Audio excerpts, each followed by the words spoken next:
Kristus sama dengan kan yang diurapi atau apa namanya? Al-Masih. Ya.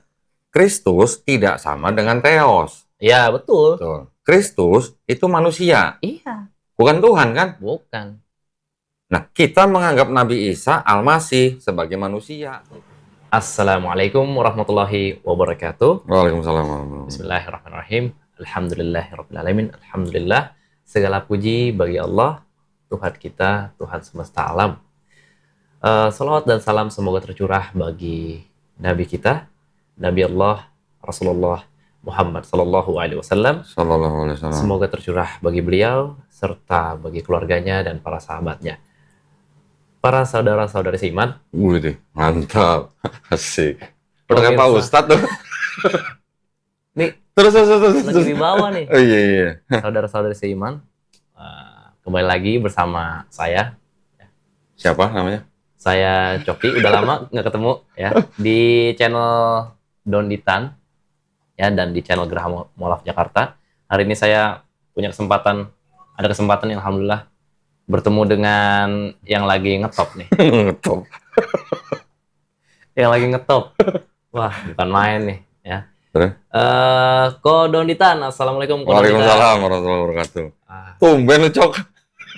Kemana aja lu? Mentang-mentang udah punya anak kecil. Woi. Ya, fokus kok. Alhamdulillah ya. Iya, Oh, ya. Udah berapa bulan sekarang anaknya? Alhamdulillah menuju 5 lah. 5 tahun atau 5 bulan? Menuju 5 bulan. Oh, baru 5 bulan. 5 Oh, tahun. pantesan jarang kesini. Iya, fokus. Sehat ya anaknya ya? Alhamdulillah. Gimana? Jadi gini kok. Gimana kabar? Udah ngobrol dari tadi baru nanya apa kabar. Alhamdulillah. Waduh, denger udah Ngopi dulu kita. ngopi silakan ngopi. Ya udah, terus apa? Kau denger ini nih, udah ngisi di mana-mana nih. Alhamdulillah. Ngisi kajian. Saya sih gini, jadi ya lambat laun saudara-saudara kita yang muslim tuh akhirnya bisa menerima yang namanya dakwah kristologi. Oke. Atau dakwah tauhid ya. Oke. Ya alhamdulillah kan berarti mereka sudah mulai menerima gitu. Oke. Karena belum semua saya tahu Ya. saudara-saudara kita yang muslim itu bisa menerima bahwa kita belajar kitab lain. Oke. Nah, memang ini fardu kifayah ya. Ya. Jangan semua muslim belajar kitab lain, nggak boleh. Iya, tidak wajib. Tetap harus yang wajib adalah Quran. Ya. Jadi kalau yang mengenai kristologi itu ya fardu kifayah aja. Kalau saudara yang melakukan ya sudah. Tapi kalau untuk umum ya hanya sekedar mengetahui boleh. Karena apa? Penting juga karena untuk mencegah upaya-upaya pemurtadan, gitu kan. Oke, iya. Terus? Nah, udah makin ngetop ngisi di mana-mana selain Belum ngetop lu lebay aja lu ngetop. kan udah kajian di mana-mana, di masjid-masjid udah banyak lah kabar itu. Terus di berbagai media besar lah ya. Yang podcaster ternama kita udah tahu. Belum Udah semua lah. Undang ya kan. Ada tanggapan baru lagi nggak kok yang mungkin kan sebelum ini kan juga banyak tuh tanggapan dari mungkin teman-teman kita, saudara-saudara kita dari yang belum berislam. Sekarang kan udah makin terekspos nih, Kodondi. Ada lagi nggak yang paling banyak itu seragam gitu, tanggapannya seragam. Oh, gimana? Ngapain sih lu ngurusin agama orang lain gitu? Oh. Selalu begitu. Ya. Nah, mungkin yang ngasih tanggapan itu mungkin wawasannya kurang luas. Oh. Ya kan? Bahwa yang ngomongin agama lain kan bukan cuma kita doang. Dari kalangan Kristen juga banyak yang punya channel yang ngomongin agama orang lain, yang ngomongin agama Islam banyak kan? Iya sih. Banyak kan? Iya. Apa perlu saya sebutin channel-channelnya di sini? Oh, kayaknya nggak perlu. Nggak usah ya. Satu itu. Kedua, saya dari dulu kan sudah berapa kali ngomong. Kita melakukan kajian ini, kita bikin konten ini, bukan kita kepo ngurusin orang lain, agama orang lain, bukan. Tetapi kan upaya pemurtadan itu masih ada. Dan masih banyak. Kelihatan nggak kelihatan, nyata nggak nyata, diakui nggak diakui, masih ada. Iya kan? Orang gua hampir tiap hari terima tamu di sini. Itu non-muslim ada? Banyak yang belum muslim, ada yang muslim. Keluarganya ada yang mau murtad, pacaran, ada yang udah hamil, macam-macam lah gitu-gitulah. Subhanallah. Jadi yang gitu-gitu kan juga siapa yang bisa membantu kalau bukan orang yang kenal dengan agama di luar itu, gitu. Iya, Yang iya. sebelah itu Iya maksudnya. sih, betul sih. Kalau keluarga-keluarga yang misalnya anaknya mau murtad, kalau dia ke Pak Ustadz, ya Pak Ustadz itu paling bisa memberikan apa? Ilmu-ilmu tentang Islam. Iya, Tapi ilmu tentang Kristennya kan Pak Ustadz mungkin belum terlalu belum paham Iya, gitu belum kan. paham. Nah, jadi ya pentingnya kristologi di situ. Gitu. Oh, iya. Lagi pula kan di STT ada Islamologi. Oh, ada ya? Pakai nanya lagi tuh. Di STT ada Islamologi. Oh. Mereka boleh belajar Islamologi. Kenapa kita nggak boleh belajar kristologi? Berarti harusnya boleh dong. Wajib. Wajib. Fardu kifayah. Fardu kifayah. Iya, bukan fardu ain lah. Oh, ya berarti masih ada ya tetap tanggapan-tanggapan miring ya, tanggapan negatif Masih, ya. masih. Termasuk Yang ngancam juga ada. yang ancam juga ada. Yang ngajakin berantem juga ada. Ngajakin berantem? Lu dianggap lu ya. Berarti Kodondi dianggap musuh nih. Iya, dia ke musuh. Makanya gue bingung kasihlah musuhnya di mana gitu. Gue udah coba untuk jaga wibawa. Oh gitu ya. Tapi akhirnya gak bisa juga. Lo kan ya kalau memang mereka nganggap saya musuh, kasihlah musuhnya di mana? Kok ngajakin berantem gitu? Kok ngancem-ngancem gitu? Udah gitu, mending kalau nggak keluar kata-kata kotor. Oh, keluar kata-kata kotor juga. Wow, kata-kata kotornya banyak. Hmm. Lah kan di Bible juga ada ayat-ayatnya. Nggak boleh ada kata-kata kotor. Oh. Tapi Mau gue tunjukin? Nggak salah ya. tapi kalau kata-kata binatang ada. Ya, bahkan ada yang lebih parah dari binatang lah. Oh. Kata-kata apa genital juga banyak. Waduh. Itu sebenarnya di luar etika lah. Ginilah. Kita sebenarnya juga kita tidak perlu mengeneralisasi lah ya. Oke, ya. Orang-orang Kristen itu banyak yang orang-orang baik. Iya. Ya. Banyak. Nyokap lu baik nggak? Baik banget. Baik banget, pasti kan. Alhamdulillah. Keluarga besar saya juga baik. Iya. Keluarga besar yang lain juga, yang saya tahu juga banyak yang baik-baik. Jadi rata-rata kebanyakan orang-orang Kristen juga orang-orang baik. Oh. Cuman yang kita lakukan ini kan untuk menepis atau untuk membendung upaya pemurtatan. Karena upaya pemurtatan kan orang ada ayatnya. Iya, ada Ya kan? jelas. Jadi yang kita lakukan ini ya untuk membentengi akidah umat Islam dari upaya-upaya pemurtatan itu. Jadi kalau yang panas, yang curhat banyak. Tapi kan sebenarnya kalau secara etika boleh aja dong kita ya berkontak ya, berkomunikasi antar umat beragama ya. Ya boleh, orang customer gue juga masih Kristen semua. Iya, maksudnya. Dan gak ada masalah. Apakah ketika berkomunikasi saling ngobrol antar berbeda lintas agama harus dengan kata-kata yang kasar? Apakah harus seperti itu ya? Kalau kita di Islam kan diajarin kan harus berdebat dengan cara yang paling baik. Wah, ada tuh dalilnya. Ada kan ayatnya kan? Ada. Kalau berdebat dengan cara yang paling baik, boleh nggak ada kata-kata kotor? Nggak boleh, ya, jelas. Boleh. Itu. Nah, kenapa mereka yang punya ajaran kasihlah musuhmu malah mengeluarkan kata-kata kotor? Berarti mereka nggak tahu ayat-ayat di Bible tuh gimana? Mungkin beberapa saudara kita ada yang belum membaca Bible. Terlalu semangat lah ya gitu. Ya, terlalu semangat. Terlalu semangat membela agamanya. Sampai nggak tahu kitabnya gitu. Banyak yang begitu, banyak. Ya. Ya, saudara kita yang Muslim juga mungkin ada yang kelewat batas juga mungkin ada. Ya, itu kita juga nggak benarkan. Biar bagaimanapun, mau Kristen, mau Islam, mau Buddha, Konghucu, Hindu, semua adalah saudara sebangsa setanah air. Ya, betul. Ya, kalau di dalam rangka apologetika, ya masing-masing harus paham sesuai dengan posisi masing-masing. Ya. Kalau memang di dalam agamanya salah satu agama tertentu yang masih melakukan upaya pemurtatan dengan atau yang ditujukan kepada orang-orang yang sudah beragama, berarti ada sekelompok orang yang sedang melanggar aturan pemerintah. Gitu aja. Ya. Kan ada SKB nomor 1, Ada 79.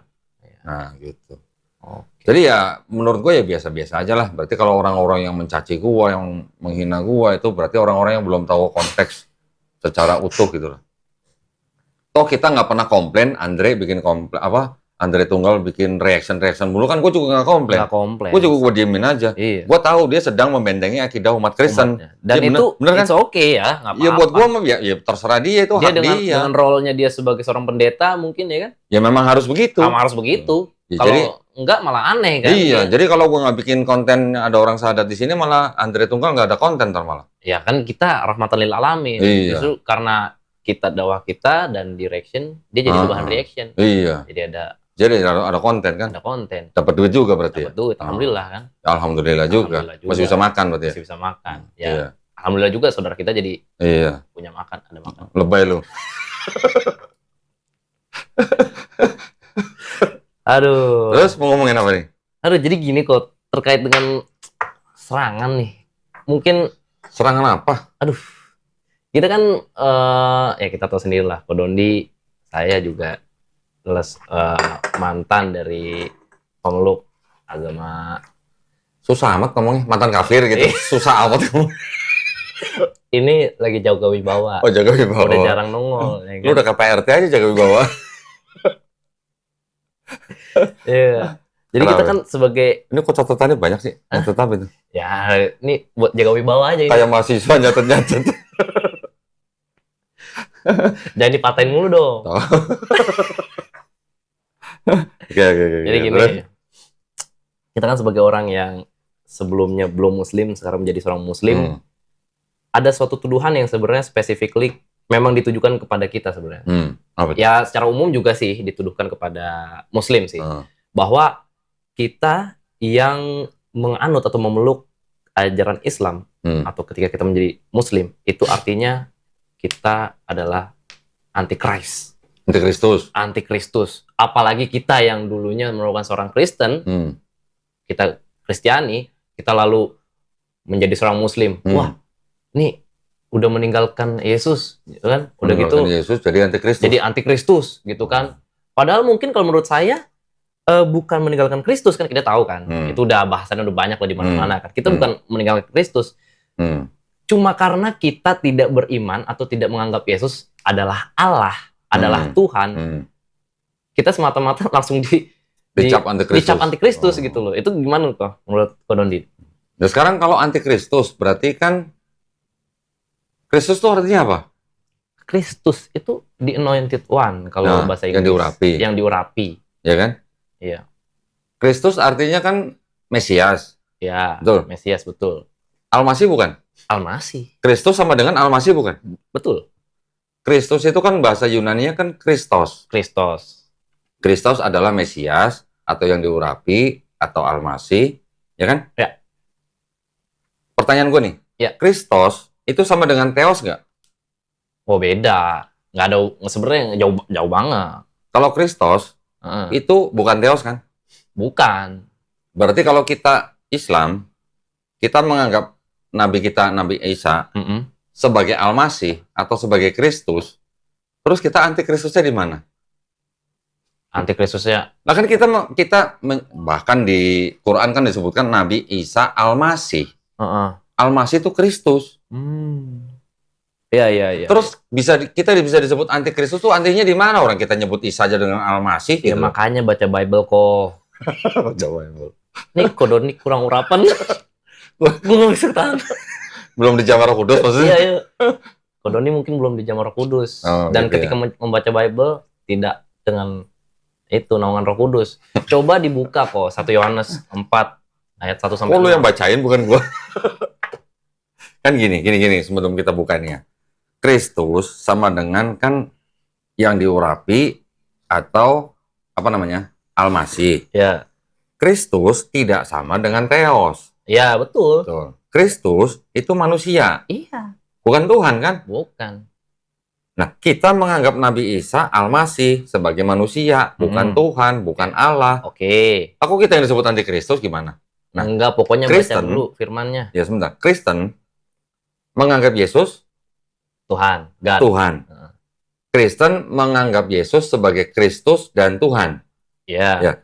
Kristus dan Theos. Ya, betul. Berarti Kristos buat Kristen artinya Yesus itu juga Theos. Ya. Sedangkan kita tahu artinya Kristos bukan Theos. Berarti kalau begitu yang antikristus yang mana? Kristen apa Islam? Belum bisa ngomong. Paham maksudnya? Iya, paham. Coba kita buka ayatnya. Dari apa? Ya, mungkin kita harus 1 Yohanes membaca firman supaya diterangi. Emang ini firman? Jangan begitu dong. Coba kita baca dulu. Lu yang baca deh, tampilin. Oke, kita baca sama-sama. Ayat 1 sampai, ya mau sampai 6 juga boleh. Ya, ini judul perikopnya, Roh Allah dan Roh Antikristus. Ya. Ayat 1, saudara-saudaraku yang kekasih, janganlah percaya akan setiap roh, tetapi ujilah roh-roh itu. Apakah mereka berasal dari Allah? Sebab banyak nabi palsu yang telah muncul dan pergi ke seluruh dunia. Demikianlah kita mengenal roh Allah. Setiap roh yang mengaku bahwa Yesus Kristus telah datang sebagai manusia berasal dari Allah. Dan setiap roh yang tidak mengaku Yesus tidak berasal dari Allah. Roh itu adalah roh antikristus, dan tentang dia telah kamu dengar bahwa ia akan datang. Dan sekarang ini ia sudah ada di dalam dunia. Kamu berasal dari Allah, anak-anakku, dan kamu telah mengalahkan nabi-nabi palsu itu. Sebab roh yang ada di dalam kamu lebih besar daripada roh yang ada di dalam dunia. Mereka berasal dari dunia, sebab itu mereka berbicara tentang hal-hal duniawi. Dan dunia mendengarkan mereka. Kami berasal dari Allah. Barang siapa mengenal Allah, ia mendengarkan kami. Barang siapa tidak berasal dari Allah, ia tidak mendengarkan kami. Itulah tandanya roh kebenaran dan roh yang menyesatkan. Oke, kita lihat nih ya dari ayat 1 nih. Oke. Saya nggak berusaha menafsirkan. Oke. Saya juga tahu atau paham tafsir Kristen bagaimana. Oke. Sekarang yang kita lihat di sini. Saudara-saudaraku yang kekasih, janganlah percaya akan setiap roh, tetapi ujilah roh-roh itu apakah mereka berasal dari Allah, sebab banyak apa nih? Nabi-nabi palsu yang telah muncul dan pergi ke seluruh dunia. Iya. Jadi kata roh di sini itu artinya juga bisa nabi kan? Ya. Betul kan? Bisa. Karena disuruh ujilah roh-roh itu. Di sini ada lagi sebab banyak nabi-nabi palsu yang telah muncul dan pergi ke seluruh dunia. Poinnya pertama ya. Jadi roh itu juga artinya bisa nabi. Iya. Demikianlah kita mengenal roh Allah. Setiap roh yang mengaku bahwa Yesus Kristus telah datang sebagai manusia berasal dari Allah. Berarti setiap nabi dong. Bisa dong? Bisa. Setiap nabi yang mengaku bahwa Yesus telah datang sebagai manusia berasal dari Allah. Iya. Karena nabi kan ada roh. Iya. Ada roh. Sekarang Nabi Muhammad SAW menerima wahyu yang menceritakan tentang Nabi Isa Al-Masih di dalam Quran. Nabi Isa Al-Masih itu sebagai manusia atau sebagai Tuhan? Nabi Muhammad mengabarkan bahwa Nabi Isa Al-Masih itu adalah seorang manusia, pure. Manusia? Manusia. Hamba Allah kan? Hamba Allah. Bukan Tuhan kan? Bukan Tuhan. Balik lagi ayatnya, buka lagi. Setiap roh yang mengaku bahwa Yesus Kristus telah datang sebagai manusia berasal dari Allah. Nabi Muhammad SAW mengabarkan, menceritakan wahyu yang diterima, yaitu bahwa Nabi Isa Al-Masih sebagai hamba Allah. Hamba Allah. Berarti bukan Allah kan? Bukan Allah. Sebagai manusia kan? Manusia. Berarti berasal dari Allah nggak? Berasal dari Allah. Berarti Nabi Muhammad ya benar-benar yang valid. Sekarang ayat-ayatnya yang di dalam PB, terutama yang di Perjanjian Baru, yang dianggap sebagai tulisan Paulus, yang walaupun penerjemahannya tidak konsisten, ya khususnya contoh misalnya di Roma 9 ayat 5, terus kemudian 2 Petrus 1 ayat 1 kalau nggak salah. Ditampilin dulu. Itu disebutkan apa? Ia atau Yesus adalah Allah. Adalah Allah. Berarti ia selain manusia dia juga Allah kan? Juga Allah. Berarti kalau begitu yang mengaku bahwa Yesus telah datang sebagai manusia dan Allah berasal dari Allah nggak? Berarti enggak dong? Tunjukin dulu kok coba. Gue tunjukin. Ya, tunjukin dulu. Roma 9 ayat 5. Jangan-jangan ini bukan ini. Memang ini bermasalah penerjemahannya karena beda versi, ada yang berbeda penerjemahannya. Mereka adalah keturunan bapak-bapak leluhur yang menurunkan Mesias. Mesias siapa? Yesus kan? Ya. Dalam keadaannya sebagai manusia kan? Ya. Manusia nih ya? Ya. Yang ada di atas segala sesuatu. Ia siapa? Ia adalah. Ia siapa? Ianya. Iya. Mesias itu kan? Mesias ya. Iya, berarti kan Yesusnya kan? Iya. Berarti kalau gua ganti Yesus adalah Allah yang harus dipuji sampai selama-lamanya, berarti Yesus Allah bukan? Iya, kalau di sini. Berarti kalau di sini ayat ini kan Yesus tidak hanya sebagai manusia, tapi dia juga Allah. Betul? Ya. Berarti kalau begini bertentangan nggak tadi yang sama 1 Yohanes 4 ayat 1? Bertentangan ini. 1 Yohanes 4 ayat 1. Iya. Kita balik lagi. 1 Yohanes 4 ayat 1. 4 ayat 2 ya berarti ya? Iya. Nah. Setiap roh yang mengaku bahwa Yesus Kristus telah datang sebagai manusia berasal dari Allah. Ini cuma sebagai manusia loh, bukan sebagai Allah loh. Iya. Berarti yang Roma 95 itu berasal dari Allah nggak? Berarti enggak dong? Enggak. Karena enggak sejalan ya. Nah, itu maksudnya. Selaras ya. Di sini Ada nggak kata-kata bahwa Yesus Kristus telah datang sebagai manusia dan Allah? Nggak ada ya? Nggak ada kan? Atau sebagai manusia dan Tuhan? Nggak ada. Nggak ada juga. Oh, tapi kan ini kok. Mungkin Yesus Kristus telah datang sebagai manusia. Berasal dari Allah gitu. Ya cuman berasalnya juga. Kita juga semua berasal dari Allah. Oh iya. Nanti Paulus juga bilang, kita semua juga berasal dari Allah loh. Oh iya. Ada ayatnya nanti. Betul. Oke. Tapi poin kita sekarang adalah, yang mengaku bahwa Yesus Kristus telah datang sebagai manusia, nggak ada ya kata-kata dan sebagai Allah ya. Dan Allah nggak ada. Nggak ada ya. Nggak ada.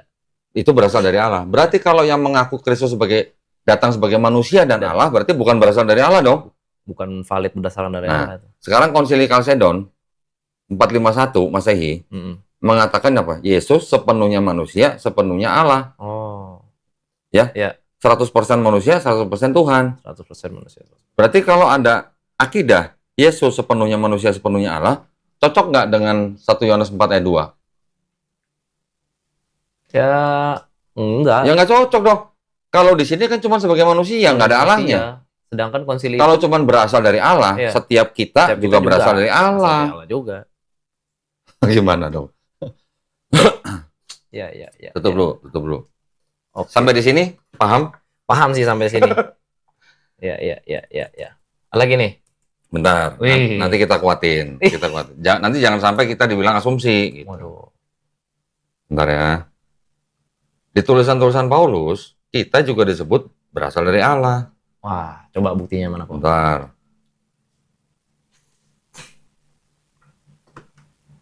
Bentar. Tunjukin. Sebab sama seperti perempuan berasal dari laki-laki, demikian pula laki-laki dilahirkan oleh perempuan, dan segala sesuatu apa itu? Berasal dari Allah. Nah, kita berasal dari Allah nggak?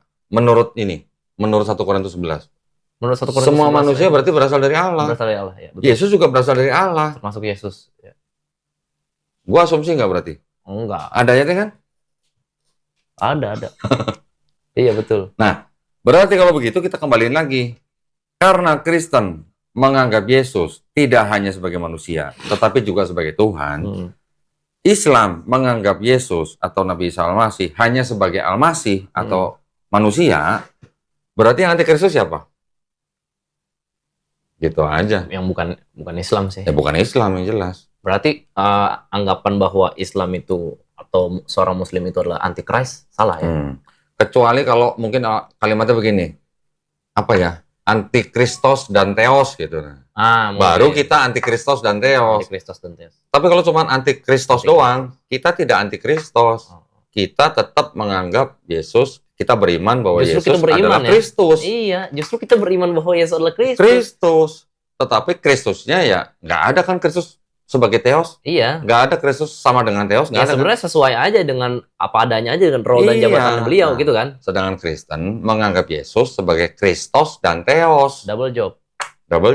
Waduh. Gajinya. Duinatur. Beda. Duinatur. Gitu bedanya. Tolong dipikirin baik-baik deh. Siapa yang anti Kristos kalau begitu? Siapa ya? Lo ya dong. Ya. Make sense nggak? Make sense. Lu jangan bilang make sense karena lu Muslim lo. Oh enggak. Ya. Enggak. Ini kita dari teksnya aja. Iya, dari teks. Kita nggak menganggap kok Isa sebagai Theos. Enggak. Berarti kita kan nggak anti Kristos. Enggak. Justru kita kan, ya emang kita tuh sebagai seorang Muslim memang sudah sepatutnya beriman pada Yesus atau Isa. Kita tidak bisa disebut sebagai Muslim kalau kita tidak beriman kepada nabi-nabi sebelum Nabi Muhammad SAW. Iya. Betul kan? Makanya. Termasuk Nabi Isa Al-Masih. Makanya ketika saya dapat ada narasi, oh dasar jadi antikristus. Hah? Dari mana? Dari mana? Antikristus. Nah itu. Kita balik lagi ke 1 Yohanes tadi. Kan jelas. Kita nggak mengada-ngada. Iya. Nah, berarti kalau begitu, kalau dianggap Paulus menganggap Yesus sebagai Theos, berarti Paulus antikristos nggak? Bisa dibilang sih antikristos. Iya dong? Iya. Antikristos. Terserah dari tadi yang Roma 9 ayat 5. Kalau memang terjemahan yang mau dipakai yang seperti itu, di mana di situ kalimatnya Paulus menganggap Yesus sebagai Theos, berarti dengan kata lain Paulus antikristos. Iya. Karena Paulus tidak menganggap Yesus hanya sebagai Kristus, tapi juga sebagai Theos. Karena apa yang dikabarkan oleh Yesus, apa yang diperkenalkan, dia memperkenalkan dirinya ya hanya sebagai manusia gitu loh. Kalau misalnya ada pembelokan atau penambahan, itu kan berarti artinya Ya, kontra dengan beliau Yesus sendiri kan? sebentar. Gue cariin lagi nih ya. Keluar lagi nih. Kemarin apa sih? 1 Petrus apa 2 Petrus ya? Tentang apa? Ya itu, sama aja kayak apa? Paulus menganggap Yesus sebagai Theos. Yang satu Allah, satu Tuhan itu? Bukan ya? Sebentar. Belum dibuka sini. Apa ya? 2 Petrus 1:1, sorry. Ini gue bukain ya. 2 Petrus 1:1. Karena keadilan. Ini TB. Nih. Bentar. Bisa ditampilin? Tampilin. Ya. Dari Simon Petrus, hamba dan Rasul Yesus Kristus, kepada mereka yang bersama-sama dengan kami memperoleh iman oleh karena keadilan Allah dan Juru Selamat kita, Yesus Kristus. Oh.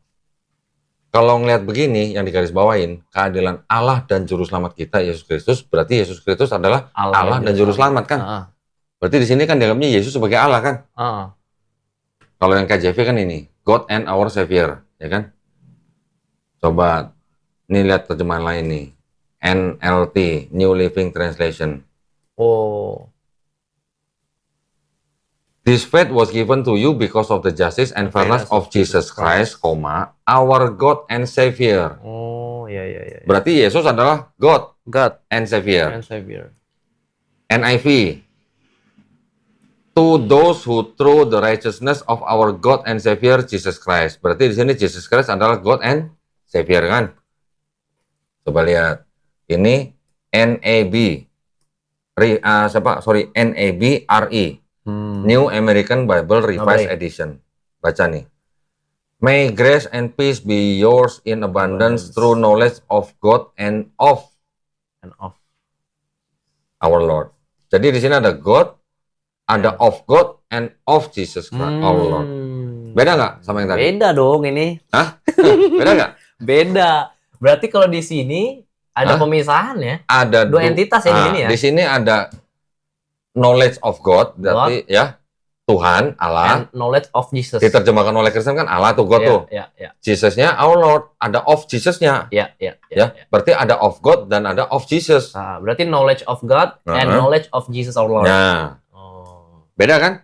Berarti di sini Jesus-nya God bukan? Bukan. Lord. Tahu bedanya? Tahu. Hendritan gua kasih ini, buang gitu. Tapi kitab suci dibuang ya? Harus dibuang. Kitab suci harus dibuang. Kalau yang nggak sesuai dengan Hendritan dibuang, harus dibuang. Waduh.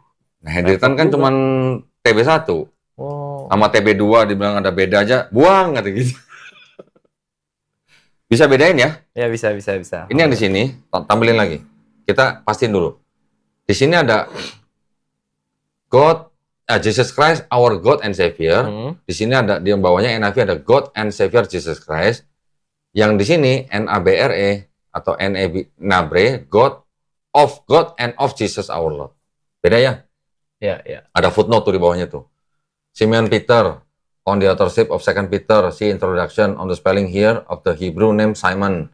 Confirm Acts 15:14. The greeting is especially similar to those in 1 Peter and Jude. The words translated our God and Savior Jesus Christ could also be rendered our God and Savior Jesus Christ. Confirm 2 Peter 1 verse 11, chapter 2 verse 20, chapter 3 verse 2 and 18. Chapter 18. Nah, itu ada ininya. Jadi kalau dianggap saya berasumsi, di bawah tuh ada linknya. Coba itu kotaknya digeser dikit biar pemirsa kalau mau yang ngecek. Nah, itu ya. Untuk ngecek yang di bawahnya ada link tuh. Ada footnote seperti ini. Jadi ada penerjemahan yang lain daripada yang NABRE. NABRE itu adalah New American Bible Revised Edition. American Bible. Oke. Jadi Nah, ini sih mungkin udah kajian lain lah. Nah, ini menarik nih. Ini menariknya gini. Kalau di sini kan ada kata God nih. Iya. Ya. Iya. Di sini juga ada kata God kan? God, ya. Di sini ada kata God kan? Iya. Di yang bahasa Indonesia juga ada kata Allah kan nih? Iya. Allah dan Juru Selamat Yesus Kristus. Kalau Allah dan God bahasa Inggris itu diterjemahkan dari kata apa Yunaninya? Allah, Theos. Theos. Ya kan? Theos ya. Theos, ya. Gue punya teman baik. Teman baik gue, lu tau kan? Siapa? Codex Sinaiticus.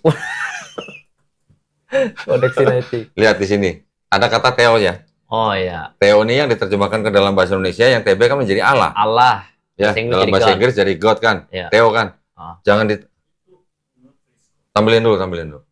Oh, lagi nge-freeze. Coba. Kita coba buka di Codex Sinaiticus. Codex Sinaiticus. Okay. Kalau Theos, ada nggak di ayat itu di Codex Sinaiticus? Ternyata nggak ada. Oh, nggak ada. Nah lo, gimana? Bisa lihat nih. Itu coba, bisa? Udah bisa belum? Udah, ini kita lihat nih. Oke. Sebentar. Ini ya tadi ya. Nah, ini sih. Ini nih. Codex Sinaiticus. Lihat di sini. Ini ada ayatnya, ya. 2 Peter chapter 1 verse 1 kan. Di sini ada kotak yang saya tandain nih. Ini adalah ayat 2 Petrus pasal 1 ayat 1. 2 Petrus pasal 1 ayat 1 betul. Di sini kan harusnya ada kata Theos kan? Ada harusnya. Mana? Ini ada satu kata yang saya tandain kotak lebih kecil di sini. Ini KY, tulisannya seperti KY ya. Yeah. KY itu adalah singkatan dari Kyrios. Ini singkatan ini disebut sebagai nomen sacrum nih, lihat nih. Singkatan juru tulis Yunani. KY itu singkatan dari kata Kyrios. Kalau Kyrios ke bahasa Inggris jadi apa? Lord, bukan God. Nah, waduh. Terus kenapa di sini bisa ada Allah, ada God? Di sini ada kata Allah. Di sini ada kata God. Dari mana God-nya? Berarti aslinya itu adalah Lord and Savior ya? Iya. Berarti yang Nabre pun sebenarnya nggak terlalu bagus ya? Nggak terlalu... Iya. Dia mungkin dia sudah mengikuti terjemahan-terjemahan yang terakhir. Mungkin dari Textus Receptus. Tapi kalau Codex Sinaiticus kan kita tahu sendiri, itu adalah naskah yang paling tua yang bisa disimpan manusia sampai saat ini. Nggak ada kata Theos. Nggak ada Theos. Terus dari mana ada God? Iya. Halo, gitu. Ya. Berarti Nabre nggak mengikuti Sinaiticus ya? Tapi Nabre jujur. Terjemahannya bisa berubah. Gitu. Iya. Jadi apakah betul Paulus menganggap Yesus sebagai Theos?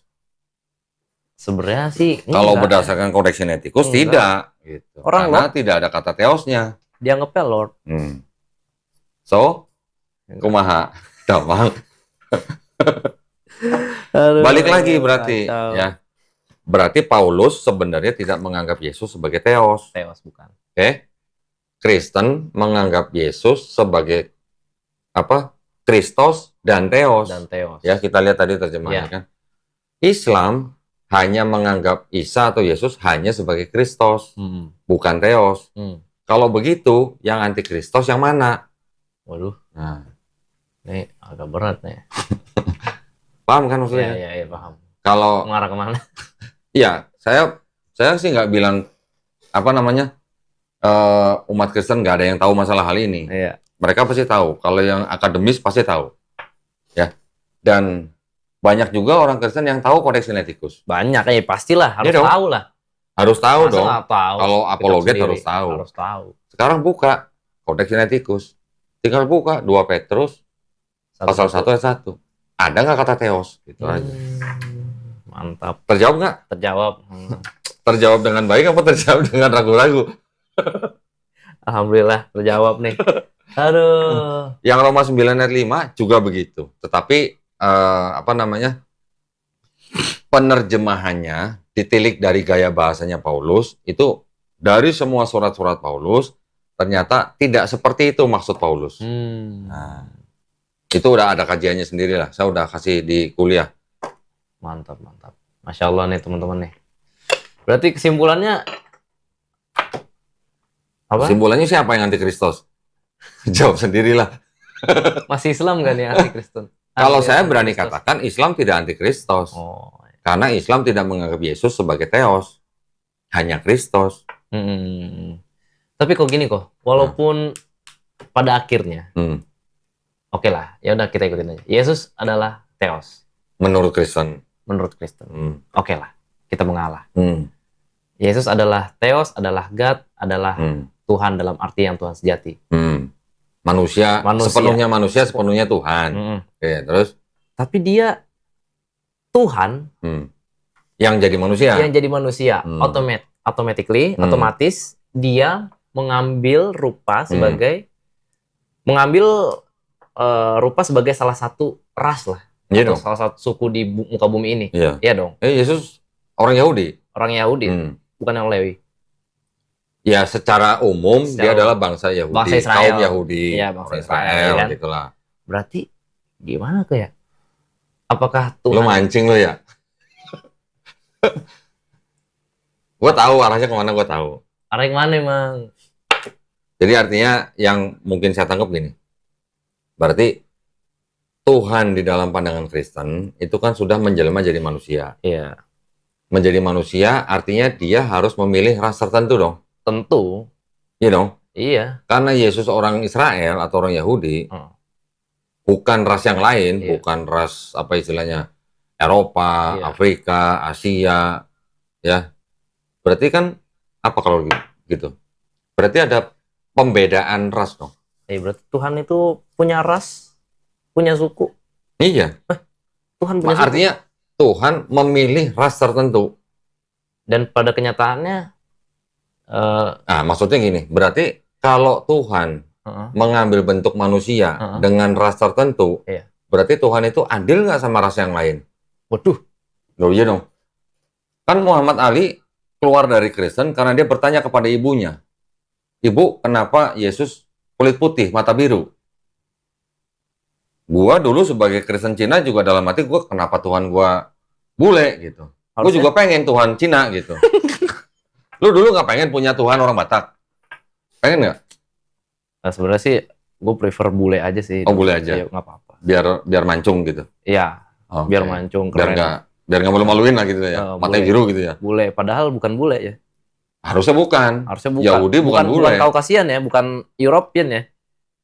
Iya, artinya bukan ras, bukan Edom lah istilahnya. Bukan bangsa Edom. Bukan bangsa Edom. Rambutnya nggak pirang lah. Dia adalah orang Timur Tengah. Justru orang Semitik ya? Semitik. Nah, kalau Semitik terus digambarkan sebagai bule, berarti ada apa? Saksi dusta. Ada beberapa ahli yang mencoba merekonstruksi wajah Yesus. Kita lihat aja di YouTube. Ini maksudnya apa nih? Kita lihat aja. Oh, silakan. Real Jesus kali ya. Nah, ini.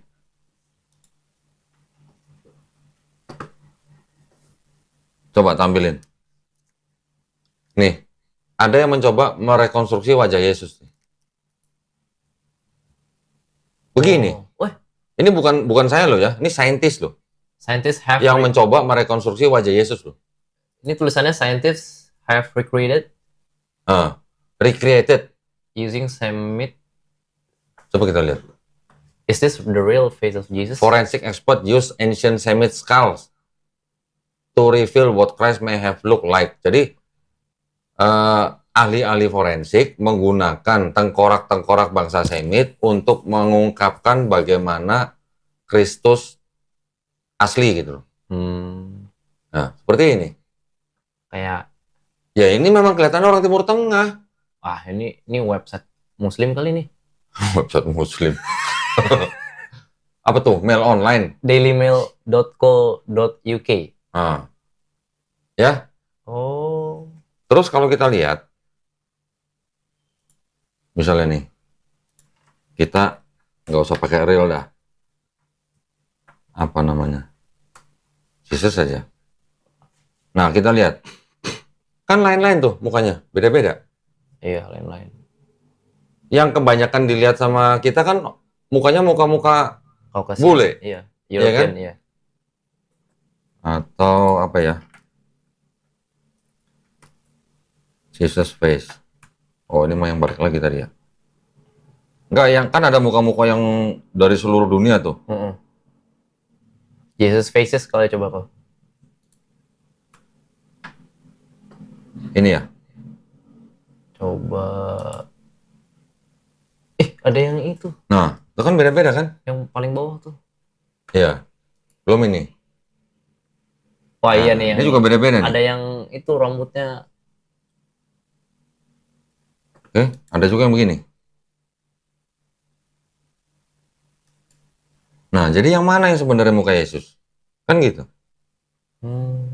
Lagi pula, tahu nggak yang ini? Sebentar. Kita lihat nih, Caesar Borgia apa ya? Oh, Cesare Borgia. Cesare Borgia. Nah, Iya. ini lihat nih. Wah.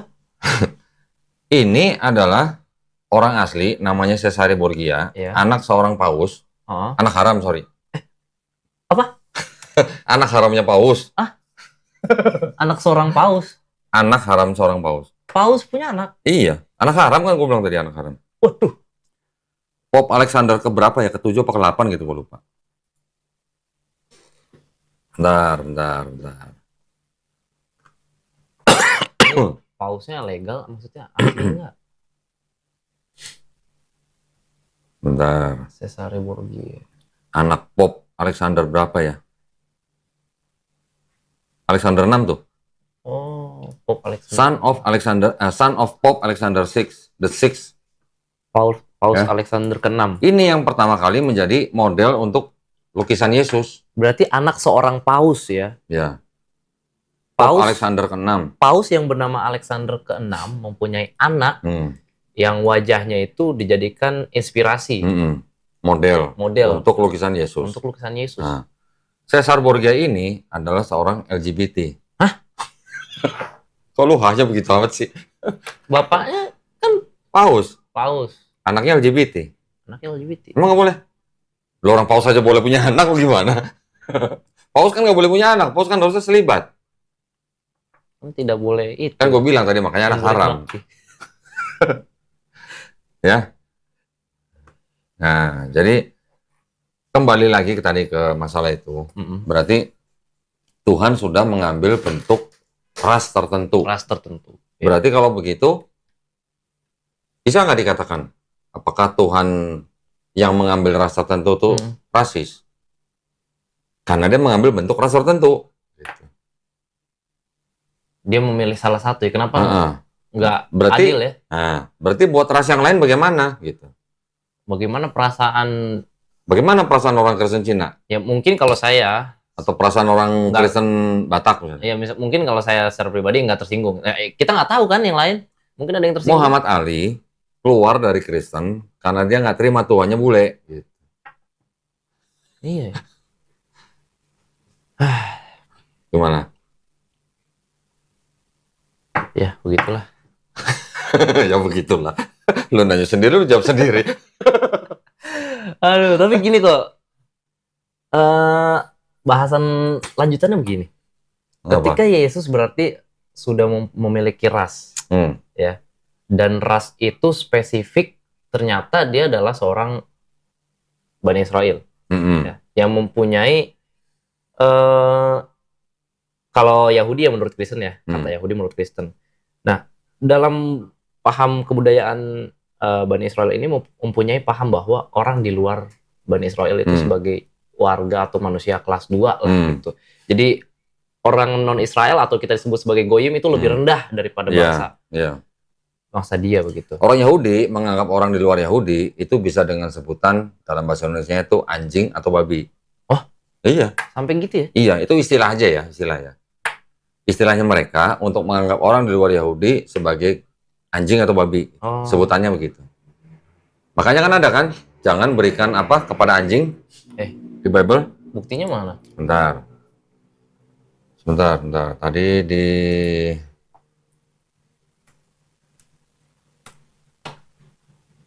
nih.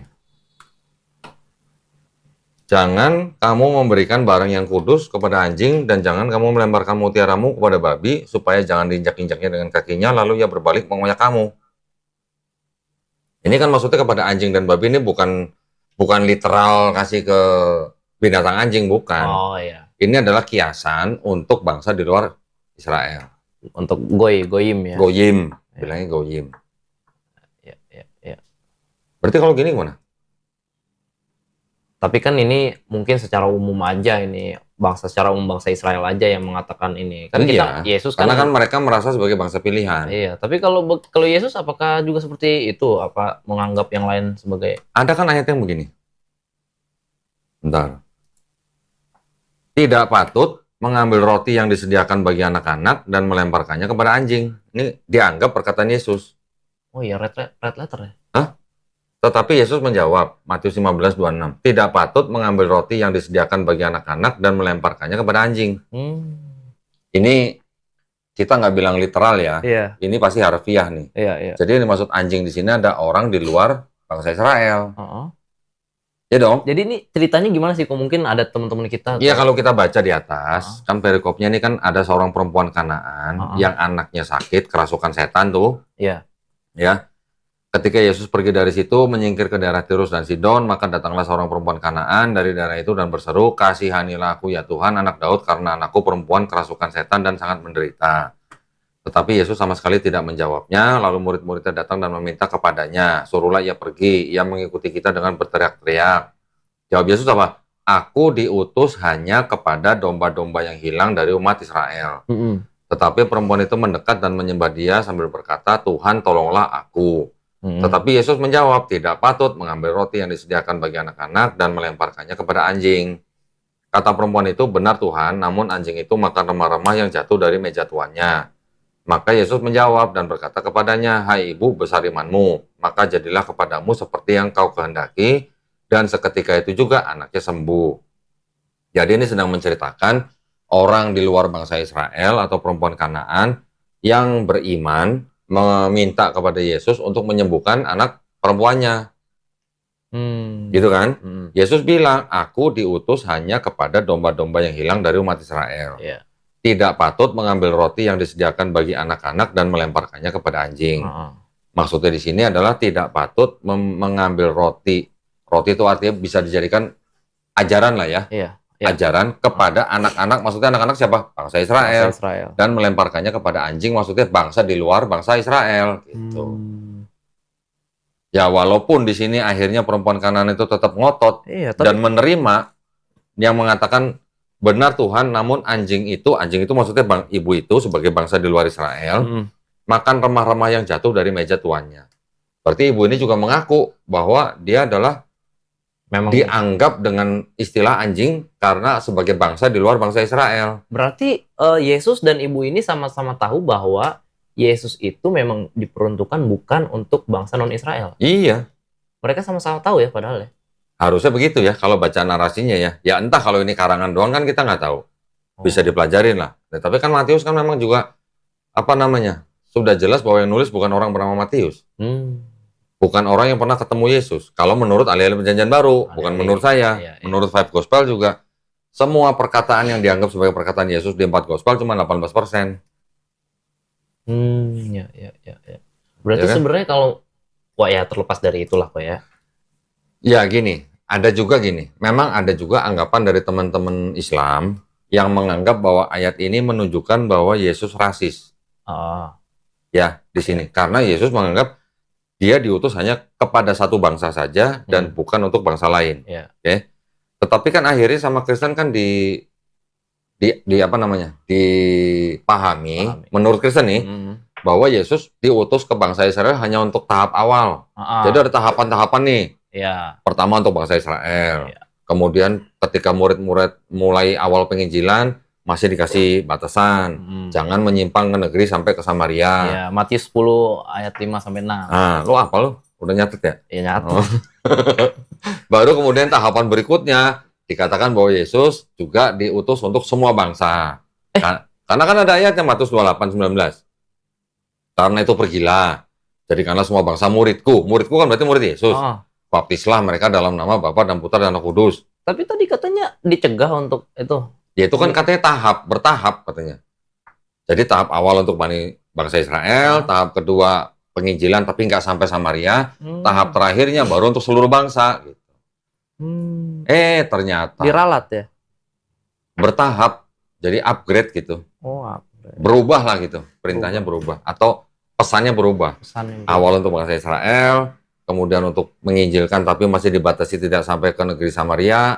Ketiga baru untuk semua bangsa di dunia gitu. Terus di Matius 15:24 ketika Yesus ngomong, aku diutus hanya kepada domba-domba yang hilang dari umat Israel, itu dianggap sebagai tahapan penginjilan yang sementara gitu. Dari mana? Itu menurut orang Kristen begitu. Menurut ahli-ahli Kristen ngomongnya begitu. Dasarnya apa? Padahal kan Yesus teologi mereka. Oh, teologi. Baru kemudian pada saat Yesus mau diangkat, baru nyuruh murid-muridnya ke seluruh dunia, menjadikan semua bangsa murid Yesus, atau dengan kata lain menjadikan semua bangsa orang Kristen menurut orang Kristen gitu. Itu benar tuh ayat itu. Ternyata Matius 28:19 ayat sisipan. Dan tahu dari mana? Udah buka aja. Oh, kayak gini nih ngerinya asumsi. Bentar, teman-teman. Jadi kita terbiasa di sini teman-teman untuk membuktikan apa yang kita ucapkan gitu loh. Jadi semuanya yang kita sampaikan di sini itu ilmiah gitu.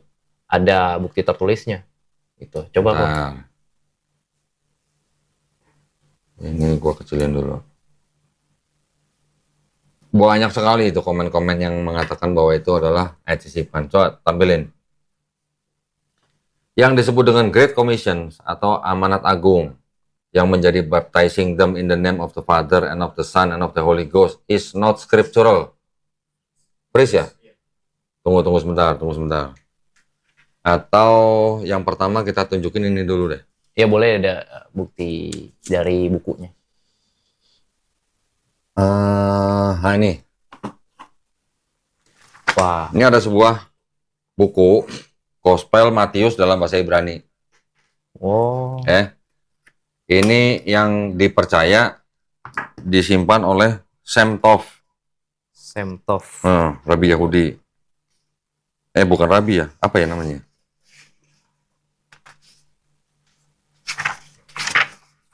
Kita cari nih, Matius 28:19.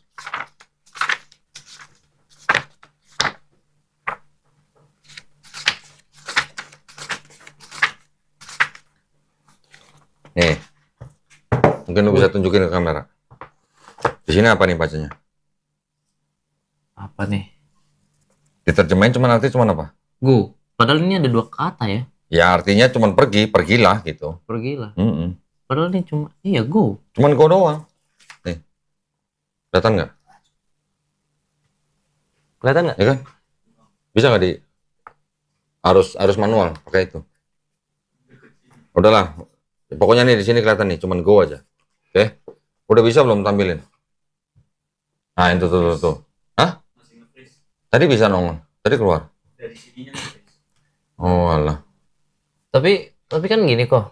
Ini gue bacain. Ada Katolik Encyclopedia volume 2 halaman 263. The baptismal formula was changed from the name of Jesus Christ to the words Father, Son, and Holy Spirit by the Catholic Church in the 2nd century.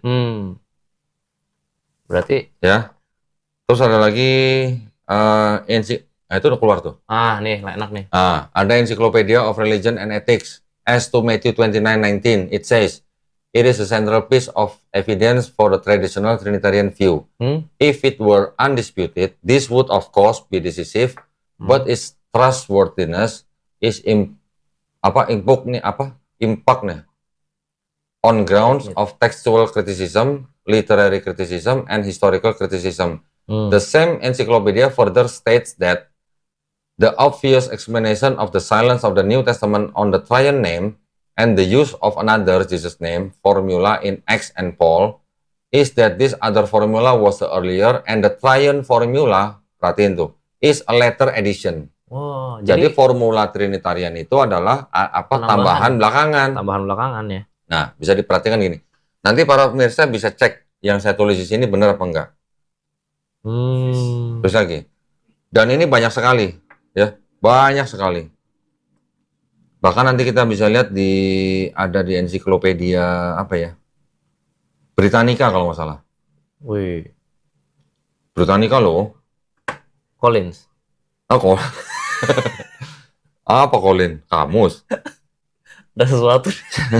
Sebentar. Gue cariin yang ensiklopedia Britannica.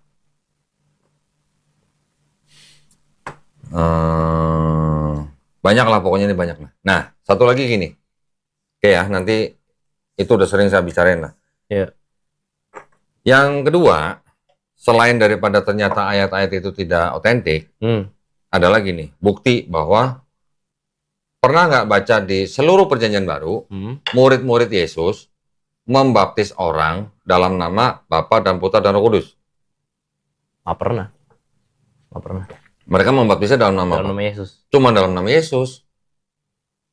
Di semua perjanjian baru, tidak ada yang membaptis orang dalam nama Bapa dan Putra dan Roh Kudus. Berarti pertanyaannya, jangan-jangan benar Matius 28:19 itu ayat sisipan, atau murid-murid Yesus tidak taat kepada perintahnya Yesus? Antara dua itu. Bener dong? Pilih salah satu. Ya, pilih salah satu aja. Yesus Bisa nggak milih salah satu? harusnya sih. Loh iya dong.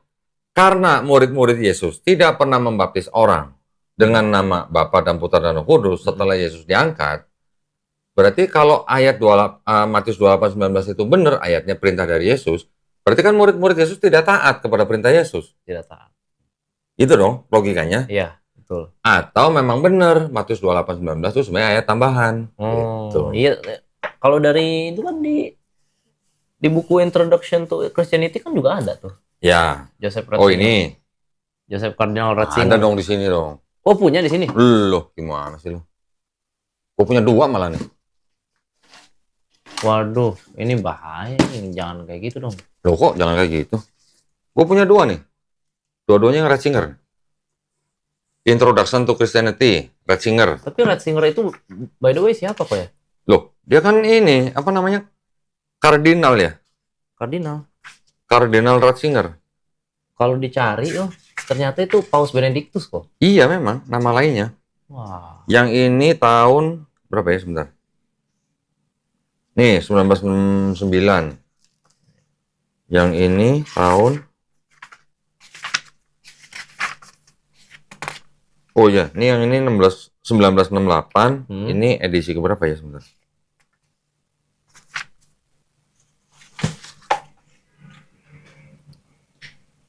Bentar.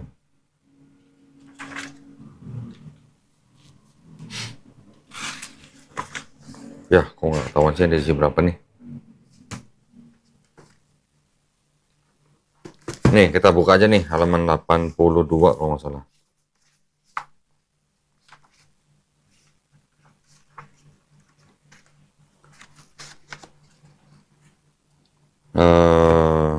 Udah pernah aku bacain ini kok. Apa yang di sini ya? Di halaman 82 kali kok. Iya, 82. 82, 83. So far as its place of origin is concerned, the text comes from the city of Rome. Wow. Nah.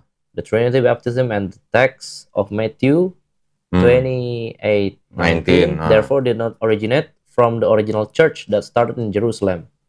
Around AD 33, it was rather, as the evidence proves, a later invention of Roman Catholicism, completely fabricated.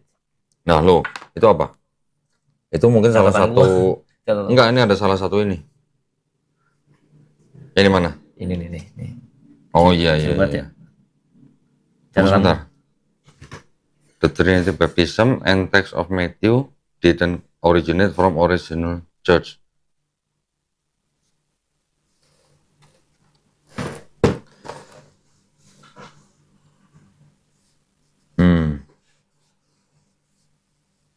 Ya gitu dah. Jadi later invention ya? Iya. Dan Roman Catholicism. Memang. Bukan dari Yerusalem. Yang di Catholic Encyclopedia bilang apa? Bisa ditampilin lagi nggak? Tuh. The baptismal formula was changed from the name of Jesus Christ to the words Father, Son, and Holy Spirit by the Catholic Church in the 2nd century. di abad kedua. Ini menurut literatur dari Katolik ya. Ensiklopedia loh. Encyclopedia of Catholic. Jadi tentu bahan pembelajar dari para biarawan ya dari sini. Ensiklopedia yang nulis bukan satu orang loh. Iya, bukan satu orang. Rame-rame loh. Rame-rame, tentu. Dan juga ditambah literasi dari Bapak Joseph Cardinal Ratzinger yang merupakan seorang Paus Benedictus.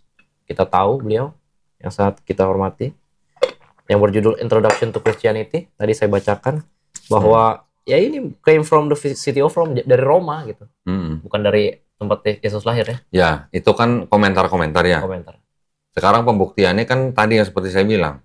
Coba cariin ayat di seluruh PB yang menceritakan murid-murid Yesus, siapa aja lah, yang membaptis orang dalam nama Bapa dan Putra dan Roh Kudus. Udah gitu aja.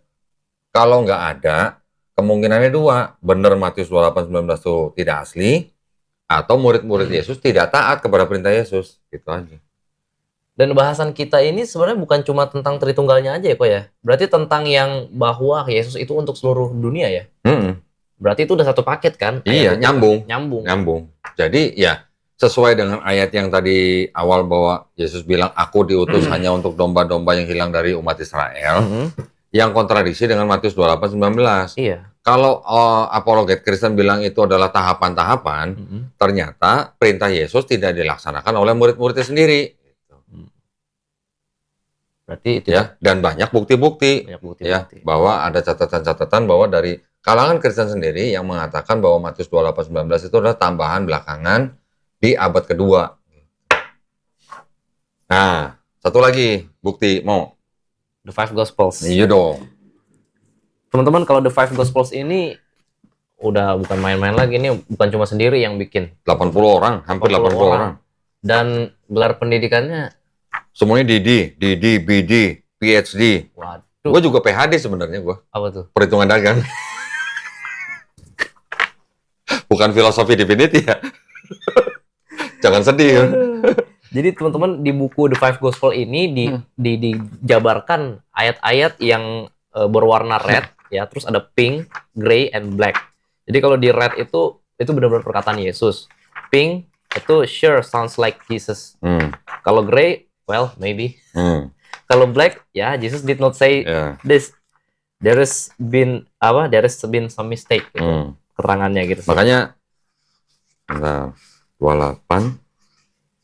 Nah, kalau kita lihat nih, teman-teman nih, ternyata tertulis dalam warna black kok. Sebentar, iya. Enggak gini, kita bacain aja. Ini yang sudah diterjemahin ke bahasa Indonesia ya. Ini aslinya bahasa Inggris nih. Ini yang bahasa Inggris. Saya bacain bahasa Indonesia aja, biar teman-teman nggak nanya-nanya tuh artinya apa gitu ya. Ini saya tunjukin dari sini nih. Oh ya, sebelumnya kita kasih lihat dulu yang nulis siapa. Muslim. Roster of the Fellows of the Jesus Seminar.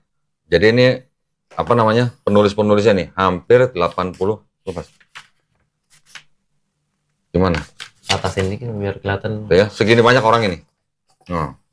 Gelarnya PhD, Master Divinity, MA. Mereka ini pendeta tuh apa sih? Apa nih? Master Teologi. Master Teologi bahkan. Iya nih, jadi ahli-ahli teologi semua. Mualaf kali. Ini kebanyakan PhD semua nih. Kan gue tadi bilang gue juga PhD, makanya Kohani manggil gue PhD. Perhitungan dagang tapi. Ya, ini Matius 28 ayat 19. Ini 19 nih. Karena itu pergilah, jadikanlah semua bangsa muridku dan baptislah mereka dalam nama Bapa dan Anak dan Roh Kudus. Ya, ini keterangannya gini. Perbuatan itu dalam Matius diekspresikan dalam bahasa Matius dan menggambarkan pendapat penginjil tentang misi dunia dari gereja. Yesus mungkin tidak memiliki ide meluncurkan sebuah misi dunia dan pastinya bukan seorang pembangun institusi. 3 bagian dari perbuatan ini, membuat murid, membaptis, dan mengajar, merupakan program yang diadopsi oleh gerakan yang baru, tetapi tidak menggambarkan instruksi langsung dari Yesus. Perbuatan-perbuatan ini. Lalu, ya ini sudah jelas, tidak menggambarkan instruksi langsung dari Yesus, berarti kan bukan perkataan Yesus. Iya ya? Iya dong. Udah gitu dibilang Ini Yesus ini bukan seorang pembangun institusi, ini berbahaya Iya. sekali Nah, statement ini. berarti kalau begitu bisa dipahami, berarti kan Yesus tidak mengajarkan kekristenan. Waduh, Dong, sekarang mau tanya, Yesus ngajarin Kristen nggak di PB? wah, itu yang di Antioquia itu bukan? Nah, itu kan Paulus sama Barnabas. Mau kalau biasa aja dong. Oh iya. Alah, lebay bener. Nah, sekarang Yesus mengajarkan kekristenan nggak? Kalau kita Menurut baca lu? sih enggak. Kalau bukan menurut saya ya, Ah. kalau berdasarkan yang kita baca ya enggak ada yang menyatakan bahwa Yesus mengajarkan kekristenan. Enggak, iya. Justru yang Yesus ajarkan, menurut saya, adalah ajaran Islam. Oh iya, Karena hanya untuk menyembah Tuhan. Tuhan Yang Maha Esa. yang Esa, Iya. bahwa tiada Tuhan selain Allah. Dia Oh, mengajarkan emang ini ajaran Yesus? bukan itu. Enak aja. Yesus saya difitnah-fitnah. Ya, jadi kalau kita bicara dari sisi teologi dan akademisi atau ilmiah, sepanjang yang saya tahu di ayat-ayat 4 Gospel, Yesus tidak pernah mengajarkan atau membangun institusi Kristen. Itu saya berani katakan. Berat juga ya. Oh, berat? Enggak dong. Enggak berat. Tuh, tapi kan begini, ya kalau memang saudara-saudara kita yang Kristen menganggap Yesus sebagai sesembahan mereka, ya kan hak mereka. Ya. Nggak boleh dilarang loh. Nggak boleh. Itu ada hak, diberi hak penuh oleh negara loh. Iya. Untuk memilih agama Kristen sebagai agama dan keyakinannya. Berhak memilih dan menjalankan loh. Tetap boleh. Tapi jangan merayu orang, memperdaya orang sampai murtad, masuk agama Kristen. Nah, itu yang nggak boleh. Mereka boleh menginjili orang yang belum beragama. Kalau mensiarkan agama Kristen kepada orang yang sudah beragama, itu nggak boleh. Kita juga nggak boleh. Kita juga nggak boleh mensiarkan agama kepada orang yang sudah beragama. Aturannya jelas. Aturannya jelas dalam Indonesia. Dai-dai kita juga mensiarkan agama di suku-suku terdalam Pedalaman ya. yang belum beragama. Itu boleh. Iya. Belum lama kemarin gua podcast sama seorang ustadz. Iya. Dia melakukan dakwah di daerah terpencil di satu daerah. Itu mereka juga istilahnya kayak semacam punya perjanjian tidak tertulis dengan para misionaris gitu. Oh, apa tuh? Itu tentang pensiaran agama terhadap orang-orang yang belum beragama, suku-suku yang masih dalam gitu lah, suku-suku terdalam. Masih ada gitu. Jadi ada perjanjian gitu. Gak boleh saling serobot gitu lah. Oh. Ya, kalau untuk misionaris boleh menginjili orang-orang yang belum beragama. Tapi kepada yang orang sudah beragama itu nggak boleh. Janganlah ya. Nah, untuk itulah kita bikin kajian seperti ini. Tapi kalau misalnya ada teman-teman kita yang mungkin di luar Islam, yang belum berislam, yang belum mengenal Islam, yang curious tentang Islam, datang ke kita untuk berkomunikasi, itu boleh. Mencari tahu, itu terlarang atau enggak? Enggak apa-apa. Ya? Orang Islam misalnya yang tertarik dengan agama Kristen, terus dia mendatangi pendeta, terus dia konsultasi dengan pendeta, terus akhirnya dia masuk Kristen, itu dia punya hak juga. Oh iya, jelas. Itu kita nggak halangin. Nggak halangin kita. Iya. Silakan, itu hak dia. Biasa gitu orang di istilahnya antara agama pindah, transfer gitu. Itu hal biasa gitu. Bukan berarti kalau ada orang Kristen datang sini ngajak saya ngobrol, terus akhirnya dia sadat di sini disangkain saya sangkain gua ngerayu-ngerayu, pamer-pamer gitu. Iya. Dan ngapain ya? Sekarang kalau kita dapat saudara baru dalam seiman terus kita bikin konten, terus salahnya di mana? Iya, nggak ada salahnya sih. Nah, justru malah ada orang yang bilang bahwa umat Islam yang murtad setahun sampai 2 juta gitu. Wih. Ada yang sampai berani bilang begitu. Banyak banget ya. Giliran ditanya datanya mana? Nggak ada gitu. Malah gue yang punya datanya. Gue punya kemarin data dari Kementerian Agama Republik Indonesia, Mas. Resmi ya? Resmi. Setelah datanya saya olah, direkap, ditotalin, ternyata Kristen dan Katolik malah menurun. Pada kemana? Nggak tahu. Islamnya naik. Katolik dan Protestan turun, yang lain cenderung sama. Itu data. Ya. Oke, mungkin tapi kok kalau misalnya emang nggak ada nih, tadi kita udah jelasin nggak ada nih Yesus nggak pernah ngajarin bikin sebuah institusi dan apalagi mengajarkan untuk menyebarkan Injil ke seluruh dunia. Terus ini berasal dari mana? Ya kan Paulus. Paulus dan Barnabas setelah tinggal di Antioquia setahun, baru mereka dan pengikutnya disebut sebagai Kristen. Ternyata di Kodex Sinaiticus nggak ada kata Kristianos. Kok dibahas di sini sih? Lah kan lu ngomong Kristen, jadi gue inget, oh iya di Kodex Sinaiticus nggak ada kata Kristianos. Adanya Kristianos. Soalnya di sini ini kok di Five Gospel ini dibilang perbuatan-perbuatan ini tidak terletak bahkan pada tradisi lama, tidak ada dalam tradisi lama. Terus di mana? Kalau di tradisi lama tuh nggak ada gitu. Gimana? Perbuatan ini ya, penginjilan ke seluruh dunia ini di The Five Gospel dibilang perbuatan-perbuatan ini tidak terletak pada tradisi lama. Jadi bahkan ide penginjilan ke seluruh dunia itu nggak ada dalam tradisi lama. Iya kan timbulnya kan memang setelah gereja atau Kristen itu berkolaborasi dengan Kaisar Konstantin, baru sampai dijadikan agama yang legal di Romawi oleh Kaisar Konstantin melalui Edict of Milan. Kalau nggak salah tahun 313. Berlanjut lagi sampai ada Edict of Tesalonika oleh Kaisar Theodosius di tahun 380 kalau nggak salah, menjadi agama resmi bangsa Romawi, baru gitu loh menyebar kemana-mana. Okay. Cuman kan kalau kita pikir-pikir gini ya, Yesus orang Yahudi, dibunuh sama tentara Romawi, ya. Sekarang menjadi Tuhannya bangsa Romawi, ya, pada saat itu kan, pada abad keempat lah. Orang Yahudi yang dibunuh oleh orang Romawi, akhirnya menjadi Tuhannya orang Romawi. Yang tadi udah dibunuh tuh. Iya. Ini kan dianggapnya begitu kan? Kan yang membunuh Yesus tentara Romawi. Disuruh sama Pilatus. Berarti kan orang Romawi sebenarnya yang membunuh Yesus. Iya, ya kan? Di abad keempat malah Yesus menjadi Tuhannya orang Romawi. Bener kan? Bener, kayak gitu. Ya, maksudnya ironi nggak gitu? Ya, itulah ya. Berarti bangsa Romawi yang membunuh Yesus. Iya, yang membunuh untuk Yesus menjadi Tuhan gitu. Untuk menjadi Tuhannya sendiri. Nah iya gitu kan. Yang kejadiannya kan begitu. Ini menurut sejarah dan teologinya orang Kristen. Berarti bisa dibilang nggak Tuhannya orang? Sebagai teologinya orang Kristen ya, saya tekankan ya.